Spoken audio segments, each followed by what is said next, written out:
मुख्यमंत्री जी के जाति की संख्या तकरीबन 2 से 3% बताई जा रही है जनगणना के अनुसार, लेकिन कुर्सी पर चिपक कर बैठे हैं। कुर्सी के लिए कभी राजद में, कभी बीजेपी में, कभी कभी इधर झूला झूलते हैं, कभी उधर झूला झूलते हैं। और झुलाने वाले बड़ी मज़े से झूला झुला देते हैं, चाहे वह बीजेपी वाले हों, चाहे वह राजद वाले हों। क्या कहना चाहिएगा इस पर? ये सवाल आपका अच्छा है भाई। मुझे तो लगता है कि उप मुख्यमंत्री जी जो हमारे बने हैं, हमको लगता है कि उससे ज़्यादा पढ़े लिखे और उससे ज़्यादा टैलेंट बिहार के कोने कोने में लड़के भरे हुए हैं और आपसे बेहतर चलाने की गट्स रखते हैं। आप बनवाइए ना, क्या नहीं बनवा रहे हैं। जब जनगणना का रिपोर्ट आया, रिपोर्ट में ये दिखाया जा रहा है कि मुस्लिमों की संख्या अधिक बताई जा रही है। हालांकि मुस्लिमों में भी अलग अलग जातियाँ हैं, लेकिन सामूहिक रूप से मुस्लिमों की संख्या अधिक है। उसके बाद यादवों की संख्या है। तो मौजूदा समय में सत्ता में जदयू और राजद है, दोनों का अलायंस है। जब जातीय जनगणना का रिपोर्ट आ गया, यादवों और मुस्लिमों की संख्या अधिक बताई जा रही है, तो मुख्यमंत्री और उप मुख्यमंत्री तो मुस्लिम क्यों नहीं? इस पर क्या कहना चाहिए? ये तो अभी अब इससे पहले वाले इंटरव्यू में भी मैंने बता दिया है। देखिए जब आपने इस चीज़ का ऐलान किया है कि जिसकी जितना संख्या भागीदारी भी उसकी ही उतनी रहेगी, तो मैं कहता हूं बिहार के मुख्यमंत्री श्री नीतीश कुमार जी से कि आप अभी का अभी तेजस्वी जी को अपने कुर्सी से हटाइए और मुस्लिमों का संख्या है, मुस्लिमों को उस कुर्सी पर बैठाइए। तब हम समझेंगे कि ये जातीय जनगणना कराकर आपने एक इंसाफ किया है। मगर आपने इंसाफ कहाँ किया? ये जातीय, मैंने क्या कहा, ये जातीय जनगणना सिर्फ इसलिए है कि आपस में छींट दो, आपस में बांट दो, आपस में लड़ा दो, ताकि फिर 2024 में अपने कॉलर को हिला करके और राजा का बेटा राजा बना दो। आपको मैं बता दूं, जनगणना के समय मास्टर साहब लोग घर घर घूम करके जाति पूछ रहे थे, आर्थिक स्थिति के बारे में पता लगा रहे थे। आपके घर पर कोई मास्टर साहब लोग आए थे कि नहीं जाति पूछने के लिए? देखिए अब जाहिर सी बात है, अब हम जिस ऑफिस पे बैठे हैं यहाँ हमने जो स्टाफ रखा है उसकी सैलरी हम दे रहे हैं, तो हम जाहिर सी बात है कि जो कहेंगे वही करेगा जी।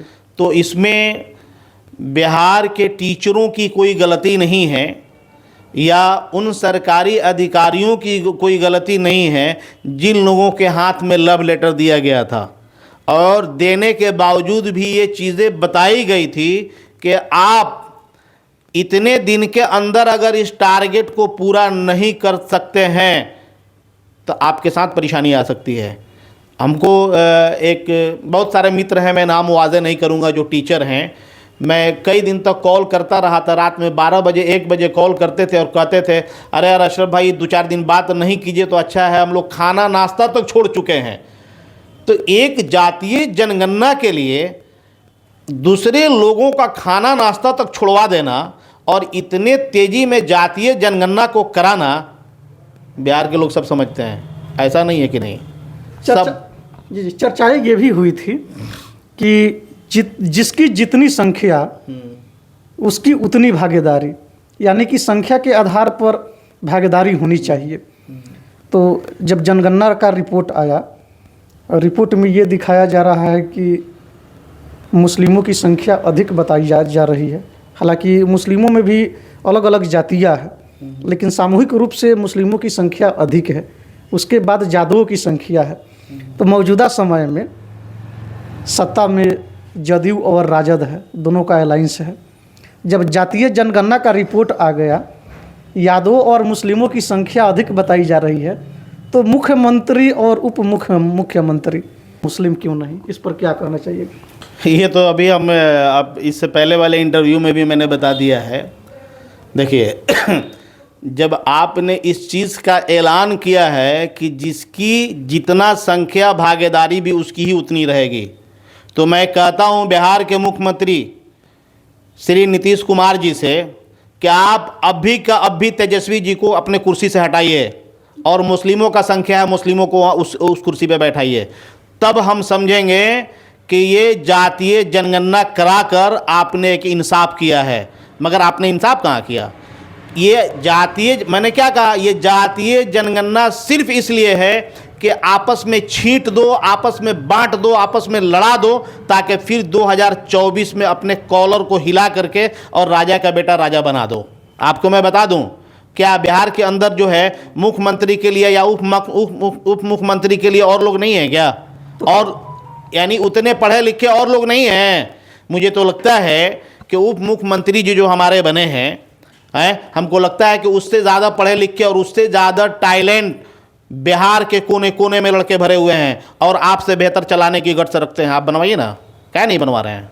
मुख्यमंत्री जी के जाति की संख्या तकरीबन 2 से 3% बताई जा रही है जनगणना के अनुसार, लेकिन कुर्सी पर चिपक कर बैठे हैं। कुर्सी के लिए कभी राजद में, कभी बीजेपी में, कभी इधर झूला झूलते हैं, कभी उधर झूला झूलते हैं।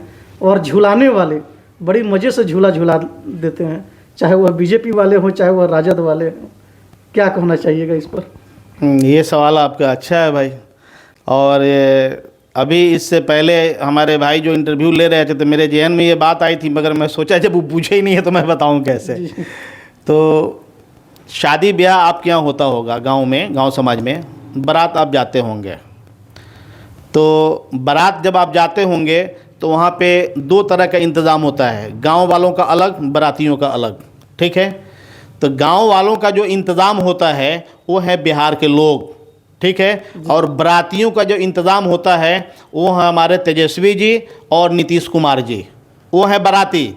और गांव वाले जो लोग हैं ना, वो है कि चलो यार नहीं जाएंगे तो गाली भी देगा, कल होकर के अगर क्या बोलते हैं मेरे ऊपर अगर गुस्सा साध लिया तो पता नहीं किस 8 डडेर पे हमको कूट के छोड़ा भी देगा।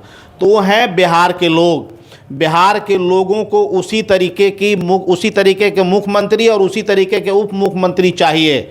नहीं तो मैं दावे के साथ कह सकता हूं कि आपका बच्चा बिहार छोड़ के दूसरे जगहों जो जाता है, आप अगर सिर्फ अपने एक वोट के अधिकार को समझ लें और आपस में हिंदू मुस्लिम भाईचारे को अगर बना लें तो मैं दावे के साथ कह सकता हूं कि ये चाहे जितना भी जातीय जनगणना नहीं, जो जनगणना करा लें, कोई फ़र्क नहीं पड़ना है। और अगर अभी 2-3 महीना के बाद ही ये माहौल शुरू होने वाला है काफ़ी ज़ोरों शोर से, अगर बिहार के जनता इस चीज़ को समझ गई तो मैं दावे के साथ कह सकता हूं कि आने वाले 24 के चुनाव के बाद बिहार का जो रौनक होगा और बिहार का जो मामला बदलता हुआ नज़र आएगा, लोग खुद समझेंगे कि हाँ, अशरफ अली ने आपन माटी आपन पार्टी से कुछ कहा था।